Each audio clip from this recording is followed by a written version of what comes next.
Hello दोस्तों, नमस्कार and Radhe Radhe. उम्मीद करता हूँ आप लोग अच्छे होंगे।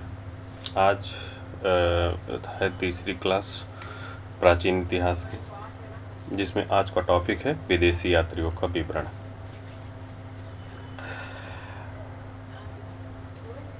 विदेशी यात्रियों के विवरण में तीन विदेशी यात्रियों का विवरण मिलता है: यूनानी, चीनी यात्री और मुस्लिम यात्री। यूनानी यात्रियों में सबसे पहले सिकंदर से पहले के यूनानी यात्री आते हैं। सिकंदर से पहले के यूनानी इतिहासकार थे।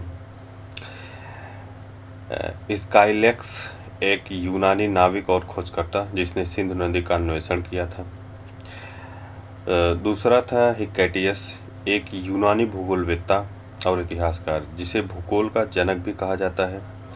हेरोडोटस इतिहास का जनक के रूप में प्रसिद्ध है, जिसने अपनी पुस्तक हिस्ट्रीज में भारत का उल्लेख किया है। टेसियस एक यूनानी चिकित्सक और इतिहासकार जिसने भारत के बारे में लिखा, हालांकि उसके विवरण में कभी कभी अविश्वसनीय माना जाता है। और उसके बाद सिकंदर के साथ आने वाले यूनानी थे, फिर उसके बाद सिकंदर के बाद आने वाले यूनानी थे। और चीनी यात्रियों में फाहियान था, ह्वेनसांग था, इत्सिंग था, मतवालिन था, चाउ चुकुआ था। और मुस्लिम यात्रियों में इब्न खुर्दादब था, सुलेमान था, अल-मसूदी था, अल-बरनी था। ये थे मुस्लिम यात्री। इसके बाद सिकंदर के साथ आने वाले यूनानी जो थे उसमें थे निरियाकस थे, आर्नेसिक्रिटस था, अरिस्टोबुलस था। और सिकंदर के बाद आने वाले जो यूनानी थे उसमें मेगास्थनीस थे। मेगास्थनीस जो था यह सेल्यूकस का राजदूत था जो चंद्रगुप्त मौर्य के दरबार में आया था। डायमेकस या सीरिया के एंटियोकस का राजदूत था जो सिकंदर के दरबार में आया था। और डायोनिशियस है या मिस्र के टालमी फिलडेल्फस का राजदूत था जो संभवतः अशोक के दरबार में आया था। तो इस तरह से विदेशी यात्रियों का विवरण था। सिकंदर के पहले जो आए थे, सिकंदर के साथ जो आए थे, सिकंदर के बाद जो आए थे। और चीनी यात्रियों का भी हो गया है। फायांग हो गया, सुंगयुंग हो गया, वेनसांग हो गया, त्सिंग हो गया, चाउ चुकू हो गया। अब मुस्लिम यात्रियों में बताया सुलेमान, अल-मसूदी, अल-बरनी, ये सब थे। अब आ जाते हैं पुरातात्विक शोध। सबसे पहले देखते हैं कि अभिलेख क्या है। अभिलेख के बारे में समझते हैं। अभिलेख पत्थर अथवा धातु जैसी अपेक्षाकृत कठोर सतहों पर उत्कीर्ण किए गए पाठन सामग्री को कहते हैं। प्राचीन काल से इसका उपयोग हो रहा है। शासक इसके द्वारा अपने आदेशों को इस तरह उत्कीर्ण करवाते थे ताकि लोग उन्हें देख सकें एवं पढ़ सकें और पालन कर सकें। अभिलेखों के अध्ययन को एपिग्राफी कहते हैं। अभिलेखों को अध्ययन को क्या कहते हैं? एपिग्राफी कहते हैं। अभिलेख के अध्ययन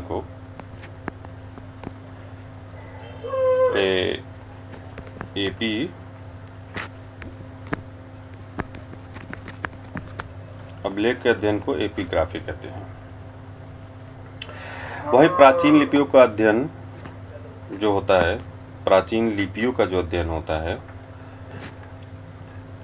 उसे पेलियोग्राफी कहते हैं। उसे क्या कहते हैं?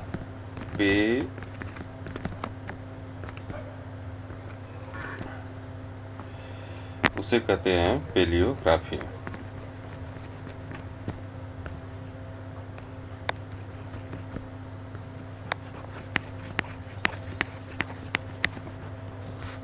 उसे कहते हैं पेलियोग्राफी।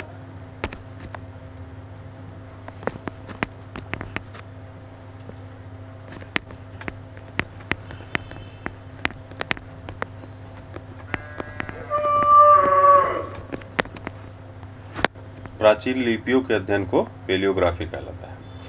दक्षिण भारत में मंदिर की दीवारों पर चोलकालीन अभिलेख मिलते हैं। भारत के जो प्राचीनतम अभिलेख अशोक के हैं, जिसमें सर्वप्रथम जेम्स प्रिंसेप ने पढ़ा था। अभिलेख सिक्के की अपेक्षा ज़्यादा प्रामाणिक साक्ष्य के रूप में स्वीकार किए जाते हैं, क्योंकि यह राजाओं की घोषणा होती थी। राजा महाराजा क्या घोषणा करते हैं, प्रजा को क्या संदेश देते हैं, क्या नियम बनाते हैं, इन सब के बारे में उल्लेख अभिलेखों से हमको मिलता है। अब आ जाते हैं, ये अभिलेखों के अध्ययन को एपिग्राफी कहते हैं। वहीं प्राचीन लिपियों का अध्ययन पेलियोग्राफी कहलाता है। और दक्षिण भारत में मंदिरों की दीवारों पर चोलकालीन अभिलेख मिलते हैं। भारत की प्राचीनतम अभिलेख अशोक के हैं, जिसे सर्वप्रथम जेम्स प्रिंसेप ने पढ़ा था। अभिलेख सिक्कों की अपेक्षा ज़्यादा प्रामाणिक साक्ष्य के रूप में स्वीकार किए जाते हैं, क्योंकि यह राजाओं की घोषणा होती है। अब आ जाते हैं हम लोग सिक्के पर। अभिलेख के बारे में हो गया, अब सिक्का देखते हैं।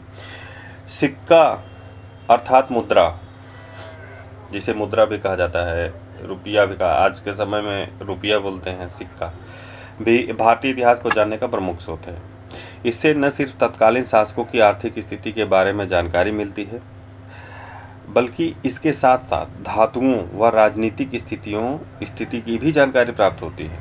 भारतीय मुद्रा शास्त्र के जनक जेम्स प्रिंसेप, भारतीय मुद्रा शास्त्र के जनक कौन है?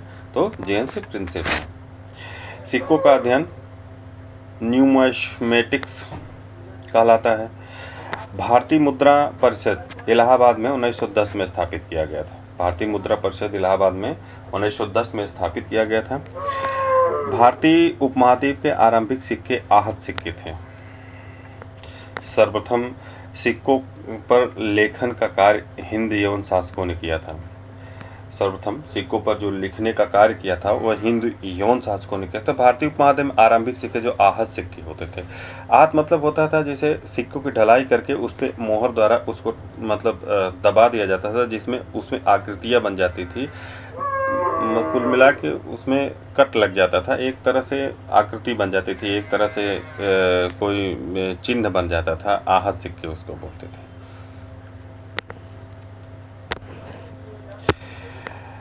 स्वर्ण सिक्के सर्वप्रथम हिंद यवन शासकों ने स्वर्ण सिक्का जारी किया। सर्वप्रथम हिंद यवन शासक जो है मिनंडर था, जिसने स्वर्ण सिक्का जारी किया था।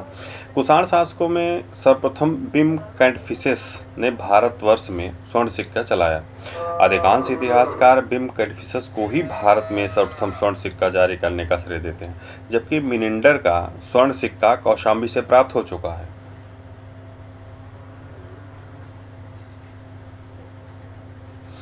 जबकि उत्तर प्रदेश लोक सेवा आयोग सर्वप्रथम स्वर्ण सिक्का चलाने का श्रेय बिम कैटफिसेस को देते हैं। आयोग जो है बिम कैटफिसेस को स्वर्ण सिक्का सर्वप्रथम चला। गुप्त शासकों में सर्वप्रथम स्वर्ण सिक्का चलाने का श्रेय चंद्रगुप्त प्रथम को जाता है। गुप्त शासकों में सर्वप्रथम स्वर्ण सिक्का चलाने का श्रेय चंद्रगुप्त प्रथम को जाता है। अब आ जाते हैं संवत। संवत क्या है? यह वर्ष काल की गणना प्रणाली है, जिसके माध्यम से इतिहासकार की विशिष्ट जानकारी प्राप्त होती है। भारत में प्रचलित प्रमुखतः संवत जो है विक्रम संवत है। इसका समय 57 ईस्वी पूर्व माना जाता है। स्रोतों से जानकारी मिलती है कि 57 ईस्वी पूर्व में मालवा के शासक विक्रमादित्य ने शकों को पराजित कर इस संवत को प्रारंभ किया था। विक्रम संवत का समय जो है 57 ईस्वी पूर्व माना जाता है। 57 ईस्वी पूर्व में मालवा के शासक जो थे विक्रमादित्य ने शकों को पराजित किया था।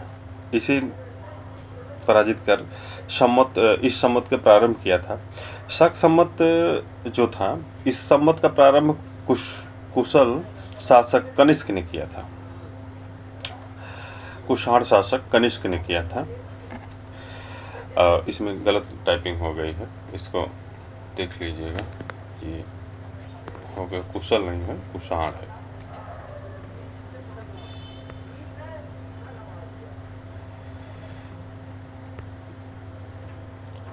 कुशल नहीं है,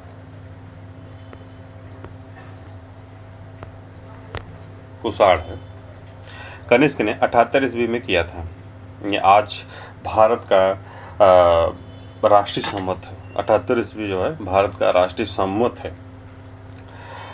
और इसके बाद आता है बल्लवी संवत। इस संवत का वर्णन अलबर्नी ने किया था। इस संवत का वर्णन जो है अलबर्नी ने किया था।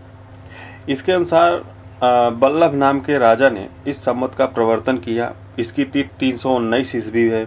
यही तिथि गुप्त संवत की भी है। अतः कुछ इतिहासकार दोनों संवतों को एक ही मानते हैं। इतिहासकार दोनों संवतों को एक ही मानते हैं।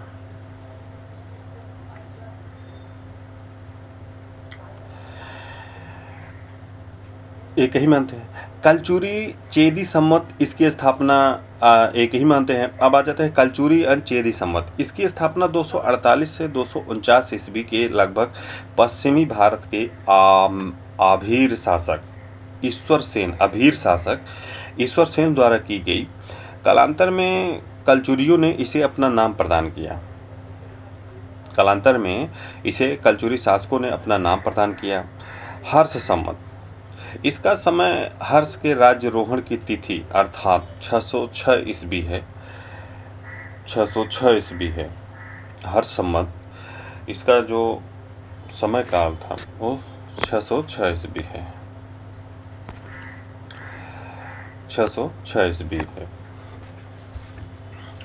इस समय हर्ष का राज्यारोहण तिथि थी। 606 ईस्वी में हर्ष जो शासक थे उनका राज्यारोहण की तिथि थी। तो अब आ जाते हैं, एक बार फिर देख लेते हैं जो ये सिकंदर के साथ जो यात्री आए थे इनके बारे में थोड़ा देखते हैं। हाँ,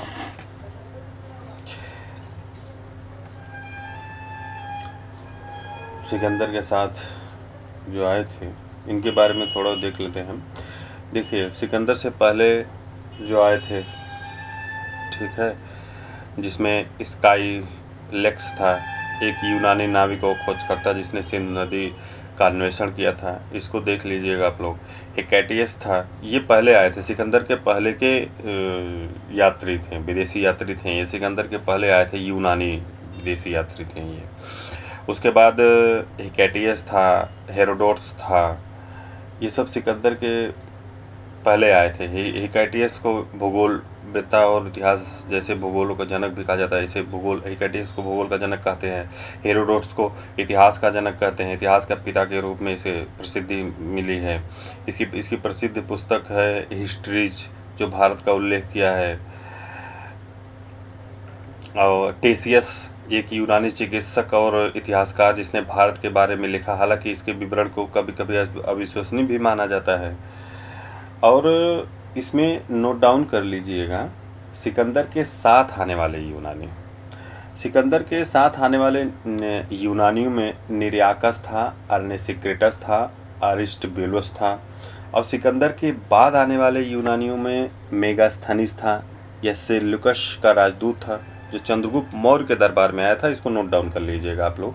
डायमेकस था, यह सीरिया के एंटिएकस का राजदूत था जो सिकंदर के दरबार में आया, बिंदुसार के दरबार में आया था। सॉरी, डायमेकस जो था वो सीरिया के एंटियोकस का राजदूत था और बिंदुसार के दरबार में आया था। इसके बाद डायोनिसियस था, यह मिस्र के टालमी फिलडेल्फस का राजदूत था जो संभवतः अशोक के शासनकाल में आया था।